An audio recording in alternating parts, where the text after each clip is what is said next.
What's up, dudes? It's your buddy 5 Bar Doom, and I want to make a video today talking about the new tournament format that World Foosball Tour is going to put on.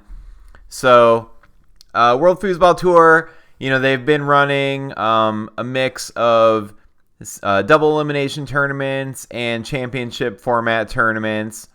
And championship format is essentially double elimination, but you basically just don't play the loser's bracket final against whoever lost the winner's bracket, and you also don't play like the second and first place match coming out of losers, so it cuts out like a couple matches. So that's kind of the new format they've been doing, is championship format. Some matches are double elimination, but now Ryan put out a video yesterday talking about a new format he's going to try. And basically it looks like this. There's going to be basically two different flights, Flight A and Flight B. And you'll pay a separate entry for each one. And they're basically individual single elimination brackets where you have to win 3 matches. So you enter Flight A, you play, and ideally you win 3 matches in a row. If you win 3 matches in a row, you get to the final elimination bracket. For all the players that don't win 3 in a row, you get another shot to play Flight B, and then it's the same thing. You try to win 3 matches in a row. Then all the people that won 3 matches in a row in Flight A, and all the people that won 3 in a row in Flight B, all get to the elimination round, which is a single elimination bracket. That's essentially, that's the whole tournament. It's like a single elimination tournament. So I've been thinking a lot about this. I have some thoughts on it. And I guess the first thing I wanted to do was kind of compare. I wanted to compare the time I thought it would take between these 3 formats. And I didn't know a good way to do it myself. So what I did was I actually went on ChatGPT and talk to AI about it, see what it said about it. And it was actually pretty interesting. So what I did was I asked it to compare a double elimination tournament, championship format tournament, and I explained how that worked to it, and then this new flight system, you know what I mean? So we can kind of go through, and what I did was I had it just think about a 64 players in the bracket, you know what I mean? So 64 players in double elimination, championship format, and then when I was thinking about the 2 Flight A, Flight B situation, we estimated it where everybody that played Flight A, if they lost, like 100% of them would enter Flight B. So this is kind of what it came out to in terms of matches. So for a double elimination tournament, the total number of matches overall is either 126 or 127 matches. Let me know if this math is messed up or something. I don't know. It's ChatGPT. Sometimes it's not perfect. You know what I mean? But kind of made sense. Like winner's bracket, you started with 64 players. Cut that in half, so there's 32 matches, then 16, then 8, then 4, then 2, then 1. Adds up to 63. Then loser's bracket, blah, blah. Anyway, comes up to 126 matches, or if there's a double dip situation, 127 matches. The second format, ChatGPT is calling it modified double elimination, but this is championship format. Let's see if I make the screen a little bigger. Nope. All right. So, championship format kind of makes sense. It's exactly the same as single elimination, except you cut out 2 matches. So, instead of 126 matches or 127, now there's always 125 matches. That makes sense because you're only cutting out those matches at the very end. Honestly, this is why I hate championship format so much. I know from a tournament time perspective that actually, it does save some time because the people that are in those matches are causing more conflicts with the rest of the tournament. So even though you're only cutting out 2 matches, it probably does save more time than just those 2 matches because those people aren't causing conflicts and whatnot. So anyway, but that's championship format. So those 2 are, 127 matches. Championship format's going to be 125 matches. Now let's look at this new format that Ryan put together. And ChatGPT is calling it Win 3 in advance.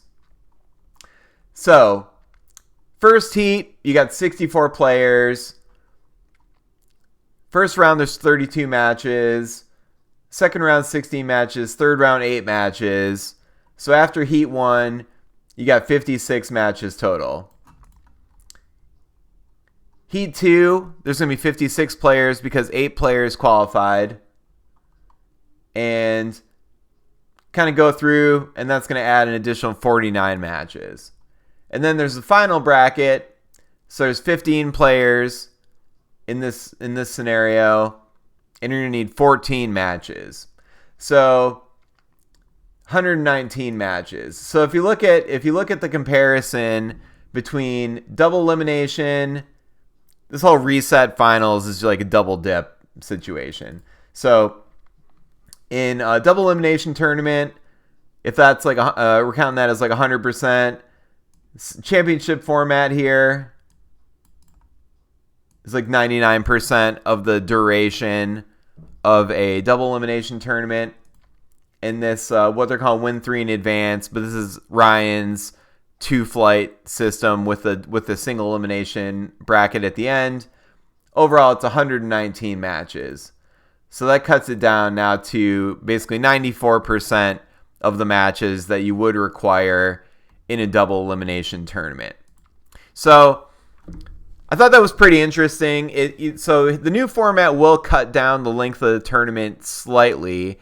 I don't know if he thought if we thought it would be more than that or less, but so it's a little bit less than double elimination. It's a little bit less than championship format as well. So that's interesting. It's shorter, but not by a lot. You know what I mean? I didn't know if it would be a lot shorter or not. I kind of thought it would be even shorter than that, but it's not. You know what I mean? So, I mean, I guess the one thing, though, I will say is total number of matches is about the same, but at the same time, like if you look at if you look at double elimination, a double elimination tournament, once you get down to these, lower rounds, the tournament does have to take a lot longer because you're not playing as many rounds like at the same time. You know what I mean? So like all 32 of these matches can happen at the same time. All 16 of these matches can happen at the same time. But once you get down to these, round 3, 4, 5, like all those have to happen in sequence. So that will take more time than like Ryan's new format, where you're basically just going to have like 3 rounds, boom, boom, boom, and there are going to be a lot of matches that play in each round. So I think like from a time perspective, as far as just clock time, it will be shorter. You know what I mean? So that's good. I guess some other thoughts I had on it though are, number one, is everybody going to enter? Well, I guess like what are the ramifications of this new format? Number one, the very best players are going to pay less entry fees. Now, is that good or bad? I don't know, man. That's kind of up to you to decide if that's a good thing or a bad thing. But if you're a top player, you're going to be way more likely to win 3 matches in that first flight, and therefore you're much more likely to pay half entry. You know what I mean? I'll call it half entry, because if the assumption is most people are going to pay for both flights. You know what I mean? So that's one thing. I guess another question is, how many are people gonna play both flights? You know what I mean? Because you have the option to you play the first flight and you lose. Are you gonna play the second flight? I think like in your main events, like, you're an expert, you're playing expert doubles. Most people are probably going to play both flights. I would say the majority of the time. You know what I mean? However, if it's like you're an expert and you play like open singles or something like that, are you going to play both flights? It might be one of these things like, well, you're like, I'll take a shot at it. Maybe I'll get to play like a really good player. I get to challenge myself against a pro master or something. But you enter the bracket and you get beat down. Are you really going to pay like that exact same entry fee again? Just when you kind of already seen the writing on the wall and you're just like, well, there you have it, dude. I entered. I kind of knew I was going to get beat down. I did get beat down. Now, do I enter again and you have to pay the exact same entry again? I don't know, man. I don't know that many people are going to do that. I think they will do it in their main, you're an amateur, you play amateur singles, you bust out of the first flight. Are you going to pay to get in the second flight? Maybe. I would say a lot of the people, yes, But there is going to be a drop off between flight A and flight B. There's always going to be some players that don't play the second flight. You get beat down and you're just like, F this, I'm not going to do it. You get in a fight with your partner. You know what I mean? You play first flight in the doubles and you have a blow up with your partner and you're like, I'm not playing the second flight with you, fuck this. That type of thing.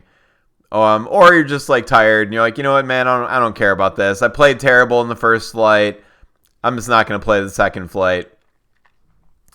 I guess the other thing about this that will, and I don't know if they're planning on playing, like let's say it's expert doubles. Are they going to play flight A and then flight B immediately following it?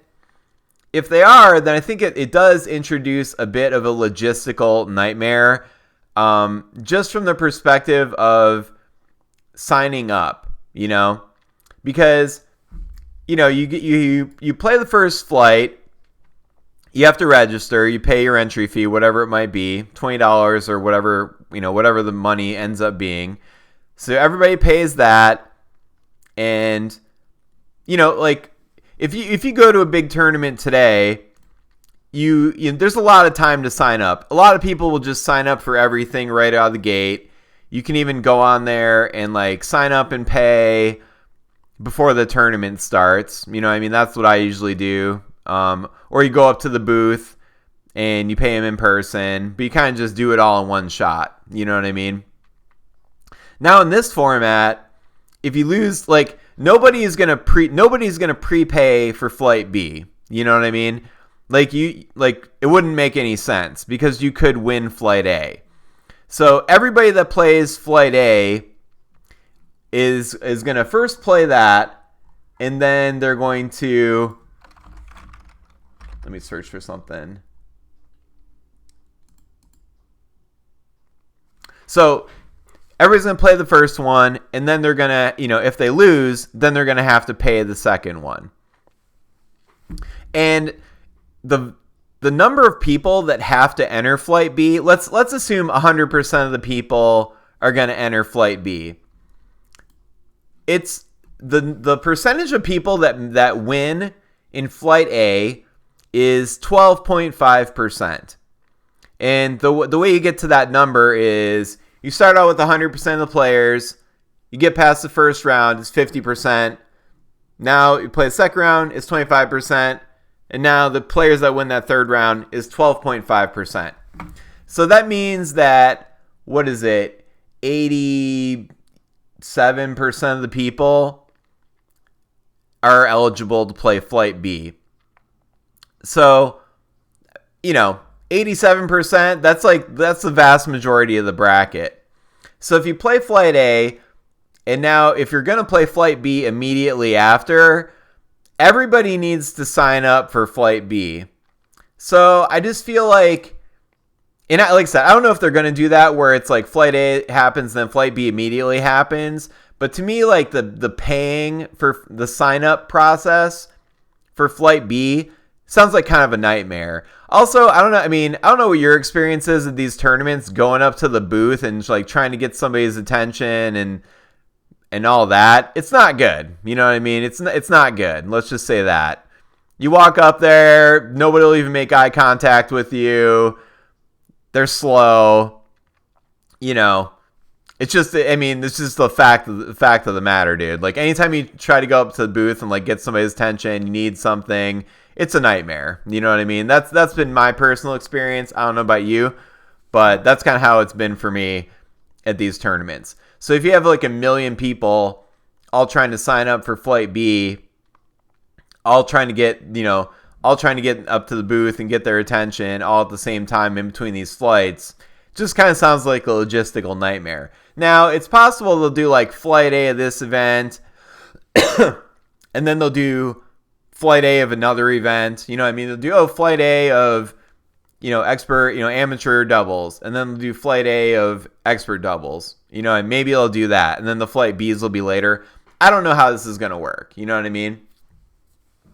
So we'll have to see what Ryan has to say about how this is going to work with multiple tournaments. But I do think the sign up for Flight B sounds like kind of a nightmare. You know what I mean? Just because there's going to be so many people signing up.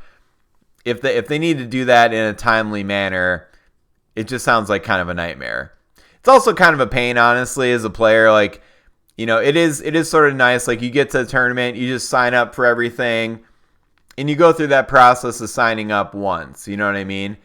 With this format, I'm not saying it's a bad format, but what I am saying, though, is let's say you're playing 5 different events. They're all this Flight A, Flight B situation.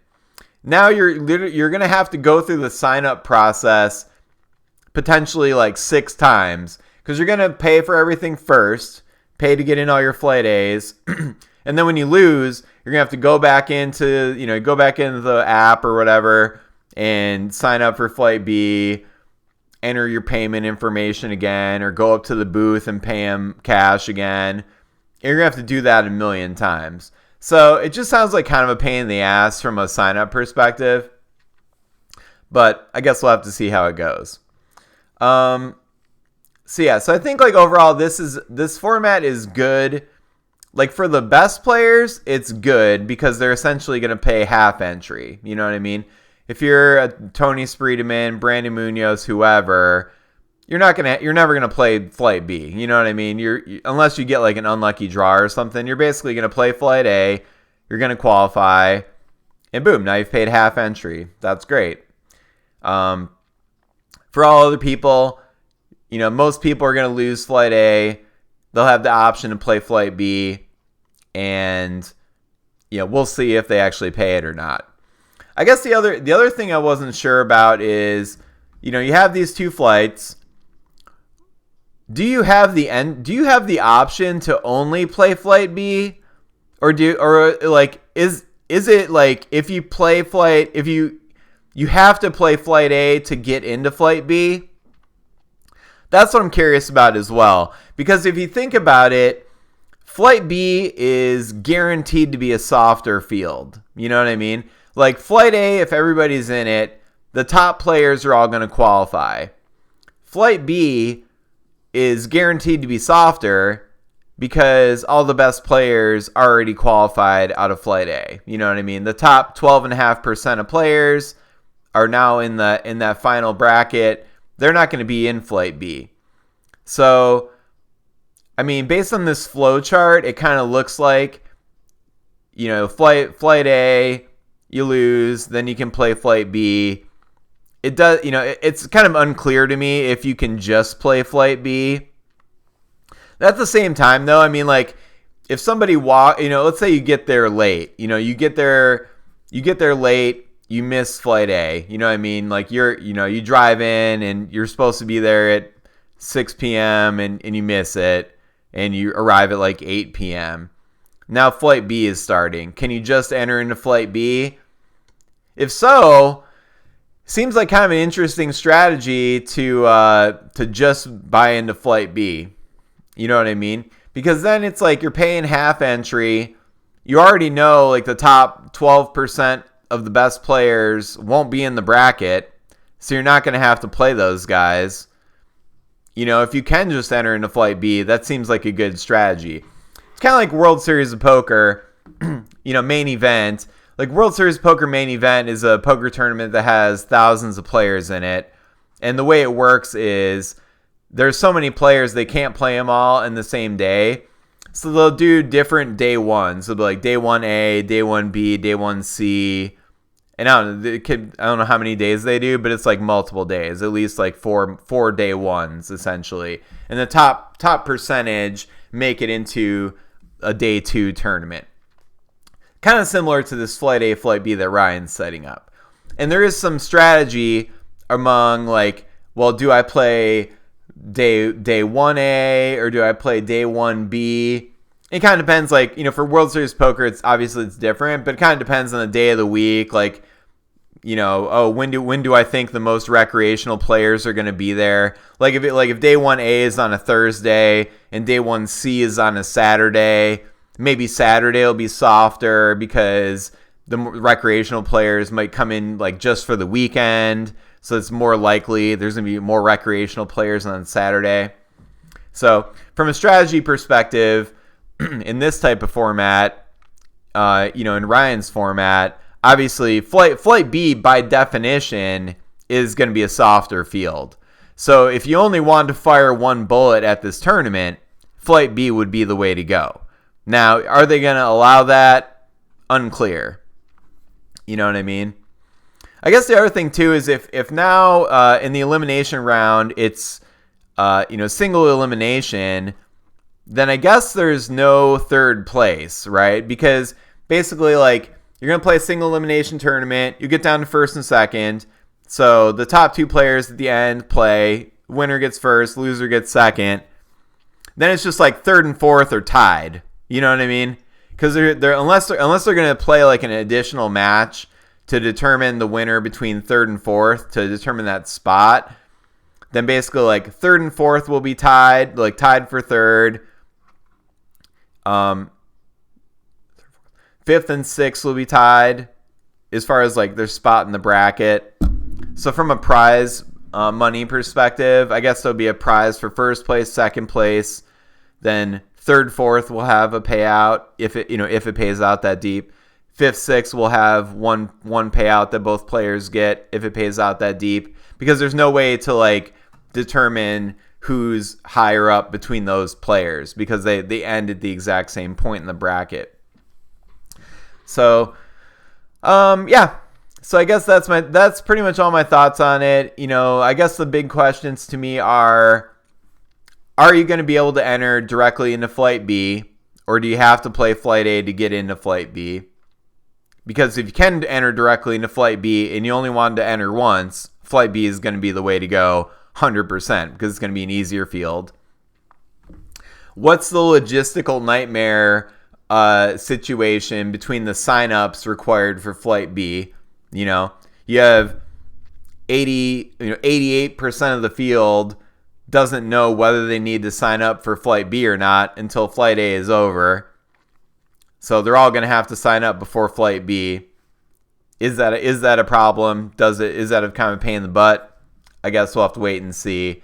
Are they going to do Flight A and Flight B directly one after another? Or is there going to be a break? Is it going to be like Friday they do Flight A, Saturday they do Flight B, Sunday they do the final bracket? Or is it going to all kind of run out? Hard to say.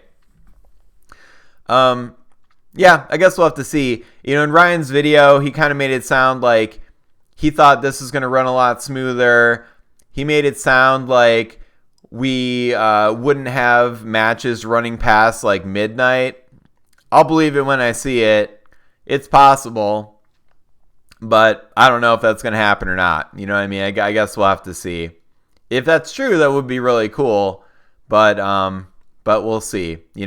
Like I said, it is the one thing that is good about these tournaments is, from like a number of matches perspective, it's almost the same as double elimination. It's a little bit less, as you can see from my ChatGPT thing. It was like 94% of the matches, compared to double elimination in this new Flight A, Flight B scenario. but at the same time, you can play more of them concurrently. So the tournament should be able to run faster. So we'll see. And Ryan was also saying that they're going to try to, they'll basically, the way it's set up is you'll kind of know when you're going to play. So then you can, like, if you're not playing, you can, like, leave and, like, go to dinner, or, like, if it's in, this tournament's in Nashville, maybe you can, like, go out one night because you're not going to play a tournament that night and go hang out downtown or whatever. That would be awesome for sure. But then I am kind of curious, like, how's it going to work? I haven't looked at the Nationals flyer, like, if there's an updated flyer. I'm curious to see, like, from a time perspective, what that looks like. Like, are they going to have, Flight A is going to be from, 1 p.m. to 3 p.m. for this event? Are they going to run multiple tournaments at the same time? So, like, Flight A and Flight A of, women's singles and Flight A of pro doubles or something. I don't even know. You know what I mean? So I guess we'll have to see how it goes. Ryan sounds like he is optimistic that this helps somehow. And we'll see. I mean, I will say it's an interesting idea. I'm not hating it necessarily. And I do hate championship format, so really anything other than championship format, I guess, is good. It's sort of like double elimination from a sense of, if you lose Flight A, you get to play in Flight B. It's kind of weird, to me, honestly. Like, let's say like let's say you play Flight A and you lose. Okay, now you enter Flight B and you qualify. And then you end up winning the elimination tournament. That's kind of weird because now, like, you lost once in Flight A and you came back and won everything in the elimination round versus somebody who, like, qualified in Flight A, didn't lose a single match. Then they play the elimination rounds and now they play and they lose to you there. You guys have both lost one match. But since the person that lost in Flight A entered in Flight B, it's sort of like that loss didn't count. But, the Flight A guy that won all the way through, he's only lost one time. And now, like, he doesn't win the tournament. Whereas the other person already lost one. Now they do win the tournament. I don't know. I don't know how I feel about it. But, yeah, dude, I guess that's about it for my discussion about this whole Flight A, Flight B, and final elimination situation. I'd love to hear from you in the comments what you think about this. Do you think this is great? Do you think this is terrible? Do you think we should just go back to the past and just do double elimination, which is the best format ever? Or what do you think? So that's it for me. 5 Bar of Doom. I'm out of here. Hit subscribe if you haven't already, and drop a comment with what you think about this new format. I definitely want to hear from you guys. I honestly don't know what you're going to say, so I'm curious to see what you guys think. So I'll see you in the comments. See you later.